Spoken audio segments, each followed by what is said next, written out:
Hello guys and welcome back to another episode of Big Brother Catch Up, and today we are going to be talking about the last two episodes in the spooky Halloween season. Yeah, Halloween's over. We're now in December. That's not what the next month is. We're now in November, and I gotta say I am a little bit underwhelmed with what happened.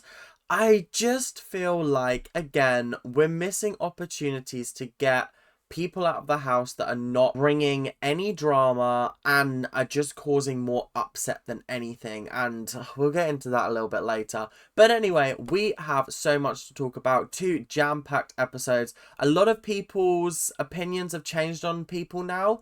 And honestly, same here. I'm flip-flopping with people. There's some people that I really liked last week that I really don't like this week. There are some people I really didn't like last week that I really like this week. So you know what? Let's get into it. So, I want to start off by talking about Castle Bloodstone and the shopping task. Now, the shopping task was designed to cause drama. They were split into two groups. One half was the vampires, the other half was the villagers. The villagers got to just roam free in the house, whereas the vampires specifically had to stay in their lair unless they were allowed into the main living area by one of the villagers. And it just caused a little bit of toxicity and frustration and anger because the villagers seemed to think that part of the challenge was the vampires taking blood from them. I was really confused because I was like, I don't remember that being part of the rules. I thought you just had to earn it through challenges. But it seemed like the villagers were just wanting to make the vampires' lives a living hell for the entire time. Like, Emma and Ali were really wanting to get outside for a vape. And it was like they were laughing and jeering and ha. Hannah fucking wound me up, I have to say. It really, if I was in that house, me and her would have had an argument over that because I actually couldn't believe that she was just standing there shouting at in their faces. I was like, that's just too much. Like, you still have to live with us at the end of the day. Like, come on, why are you being this kind of person? It's just not okay. I go backwards and forwards with Hannah. There's moments where I really like her, and then there's moments like this where I'm just like, you're just a bit of a dick sometimes. You're just not very nice sometimes. But then other times you're amazing and I really like you, but I don't know. I got really frustrated with this whole sort of villagers, vampires bullshit. It just seemed like the rules weren't properly explained, and therefore everyone just got a little bit heated, a little bit upset, and it was happening multiple times as well. Every time they were allowed out, it was like, oh, causing pandemonium, just trying to get outside for a bit of fresh air. But no, we've got to be locked in this room all day. That would have pissed me off. That would have wound me up something chronic. So, I am going to talk about the first and the last blood trials. I'm going to miss out the middle one because I want to devote an entire segment to it. But the first and the last one were okay. They were okay. Essentially, the first challenge was Sarah versus Ali, and it was like a sucking challenge. They had to like suck on straws to get blood out, transport it to these containers, and bless her, Ali was like, I'm not built for this, whereas Sarah was like, I'm built for this, and I thought that was hysterical.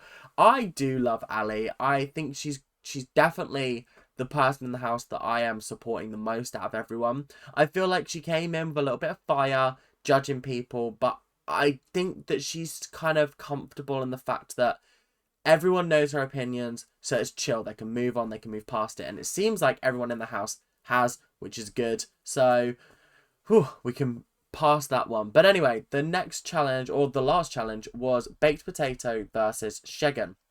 They had to hold on to you know, like those milk things that people carry around with like buckets of milk on. It was like that, but they had blood on, and if they spilt any blood, it would be deducted from the total.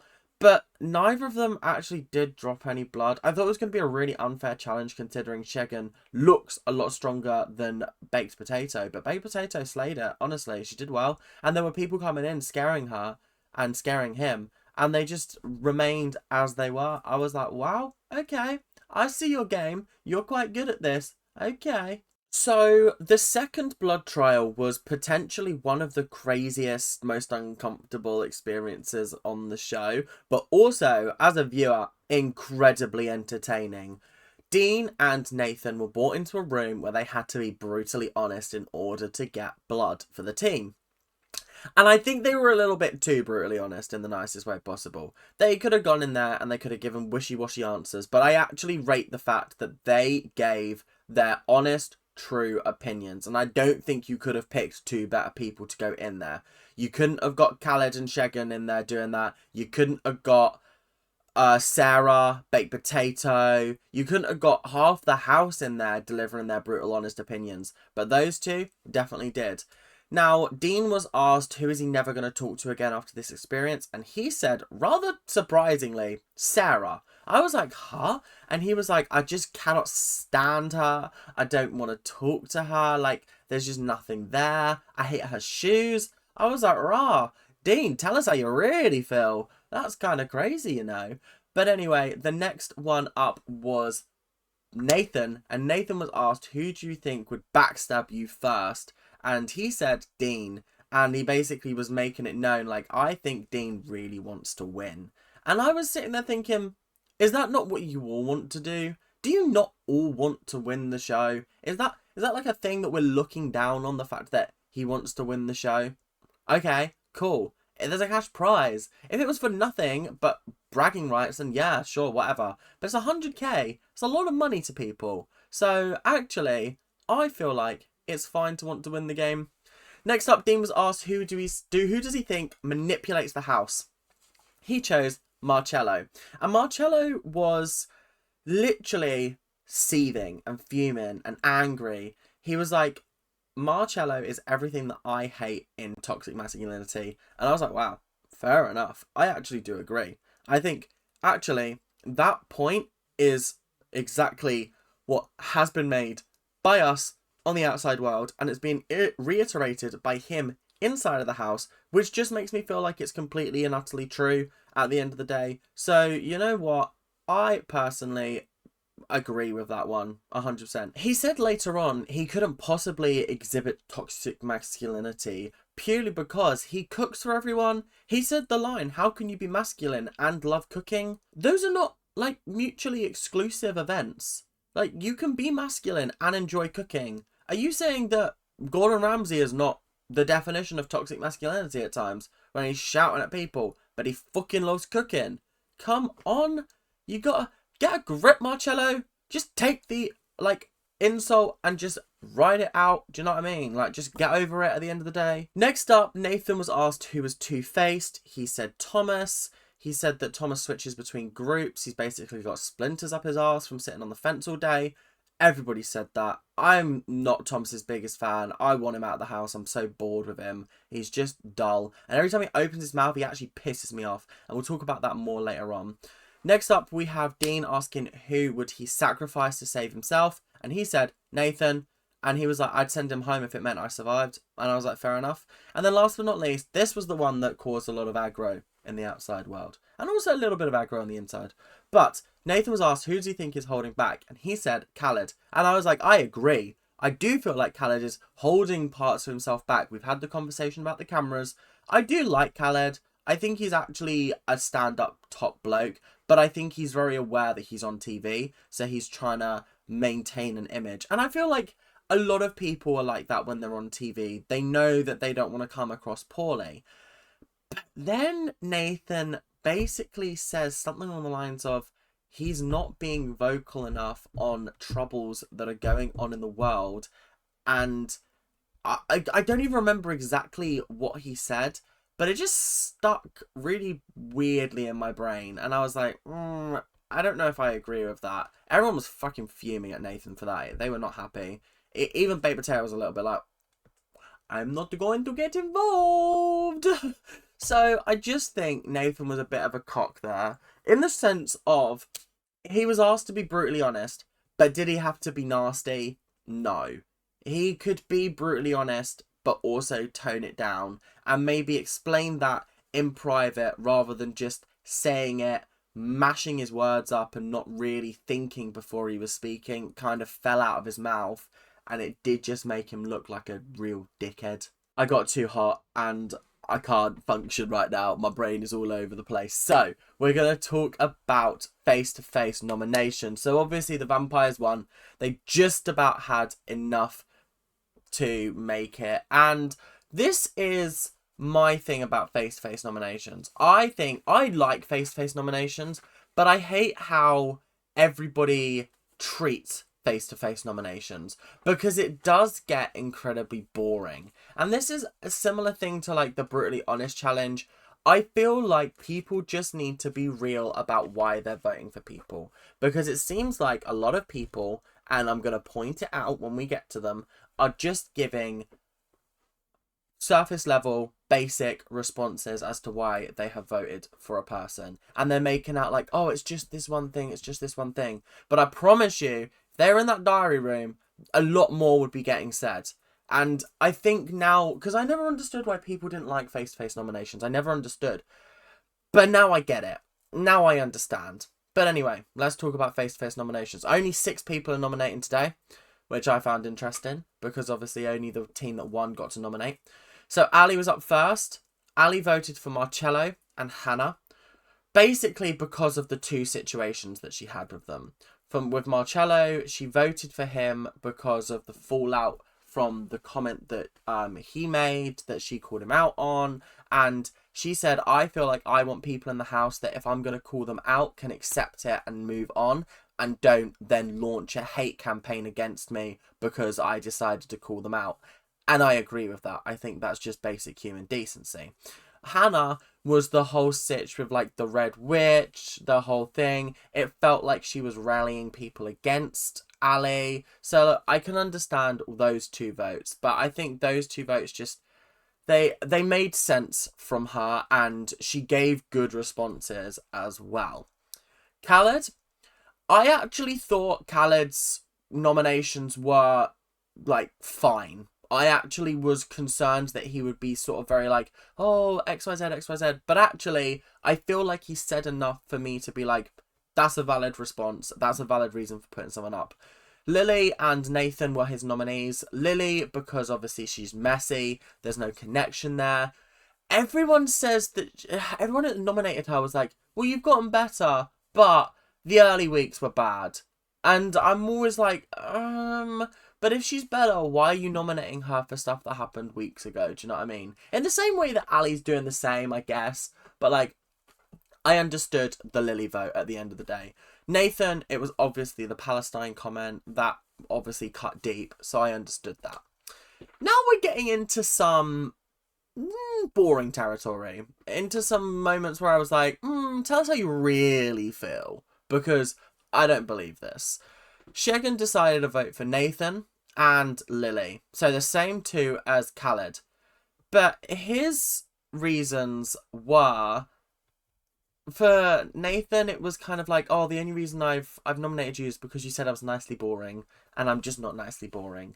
And I was like, really? That's the only thing that Nathan has done in this house to make you go, oh yeah, I want to vote for this guy. Okay. And then as for Lily, I was like, oh, okay, what's he going to say? Like, oh, you're messy. Okay, cool. And then he was like, you treated me differently due to the situation going on with Khaled. And I was like, what? Did she? Okay, fair enough. It was mostly the Nathan one that pissed me off. I felt like the Lily one was fine. But I feel like Lily's an easy vote for a lot of people. And they aren't wanting to vote for who they really want, because that would cause even more arguments within the house, and therefore they're choosing Lily as a cop-out, which is, we'll get to that one later on. Oh, God, Thomas. Ugh. Anyway, Emma voted for Dean and Hannah. Dean, because apparently Dean would really like to go home and see his boyfriend, and I was like, that's such a shit reason to nominate someone. Dean, quite literally, could last another 2 weeks in here, but you're taking it upon yourself to nominate him because you think he might want to go see his boyfriend and he'd actually be fine with being evicted. Weren't you the ones like accusing him of game playing yesterday? Did I not hear you say that? I might be wrong. Maybe Emma didn't say that about him, but either way, just confused me. The next one, Hannah, I expected this from Emma, if I'm being honest. I think Hannah deserved to get nominated for the way she behaved at the start of the villagers' task, when she was literally laughing and jeering in front of them. Would have wound me up. I'd have nominated her ass so quickly. So, yeah, she just said you were being mean girls with the villagers, and I was like, you know what? Absolutely fair and valid. Next up, we have Thomas. Thomas's nominations were shit. He voted for Lily and Baked Potato. Yeah, okay, let's start with that one. Baked Potato. It was a cop-out one. He was like, oh, I knew no one else would vote for you, so therefore I thought it was safe. Thomas, do you not understand the task at hand? Nominate who you want to be evicted. Who do you want to see leave the house? Because I know it isn't Baked Potato, so get a grip, grow some balls and actually nominate people. Lily was his other nomination. It was basically like, you're messy, you're this, you're that. I feel like a lot of people... We'll talk about this in a little bit, but they kind of talk down to her, and we're gonna discuss whether Lily is being treated like a child or whether she's acting like a child. And we're gonna have a little bit of a discussion later on about that. But I just felt like the way he delivered it was a little bit like, oh, well, like, you were shit in weeks 1 and 2, but, like, you've gotten better, you've slowly progressed, you're doing well, but, like, I still had to nominate you. And I was like, why? Why the little pep talk? Last but not least, we had Dean. He nominated Marcello because he felt that he started a witch hunt on Ali. And then with Sarah, it's just because he doesn't vibe with her, which, again, I feel like he was just doubling down on his comments from the previous day, which is absolutely fine. So really, the only ones I had a problem with, the only nominations I had a problem with, was Shagan for the Nathan nominee. With Thomas, both his was just like, ugh, really? Like, I think Lily made sense, but again, I feel like everyone who voted for Lily, it was kind of a cop-out. They just didn't want to vote for who they really wanted to vote for. They just figured like, oh, Lily's an easy vote because everybody else will be voting for Lily, so I can kind of just blend in. So, last but not least, before we talk about the eviction, I just want to talk about Lily and the whole, is she being a child or is she being treated like a child? I think there's aspects of both. I think there's definitely moments where she behaves like a child, and it's really frustrating to watch because you've got, and this is another thing where people enable her, specifically Nathan, I've noticed, and to an extent Baked Potato. You can talk about how Ali enables it, but she knows when enough's enough and when not to encourage her at the same time. So I think I draw the line with Ali because I think she knows what she can get away with, etc., etc. Whereas Nathan literally watched her just break the rules. They were told, as villagers, that they were not to eat any of the vampire's luxury food budget, because otherwise the entire house would be on basic rations. What did she do? She stole the chocolate and started eating the chocolate in front of Nathan. If I was her, if I was Nathan, I would have shouted at her. I would have been like, no, do not do this. Why are you doing it? I would have taken the chocolate bar off her. I'd have literally brought her in front of the house and gone, why are you doing this? Why are you quite literally being this way?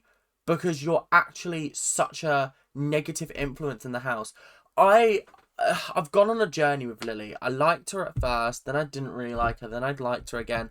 I'm currently in my I don't like her era because I actually think she's doing it on purpose. I don't think this is actually how she is. She knows what she's doing, she knows what's wrong, but equally, people do treat her like a child.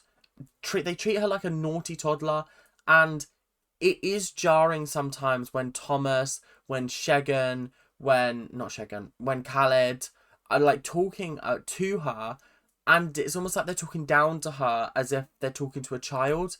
And I'm like, no, talk to her as an adult and be like, sort your shit out. You're 20 years old. Get a grip. Why are you ruining it for everyone?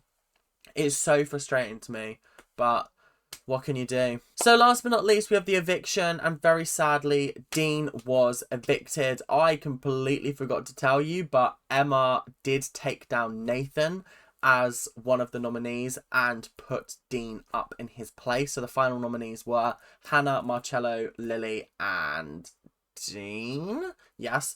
So Dean was evicted. I was out at the time. I was in a pub. A bar. And I was having to frantically vote for Marcello. But sadly, Dean was the one that left. And there was a whole nightmare getting him out of the house. The door wouldn't open. He had to go out the back.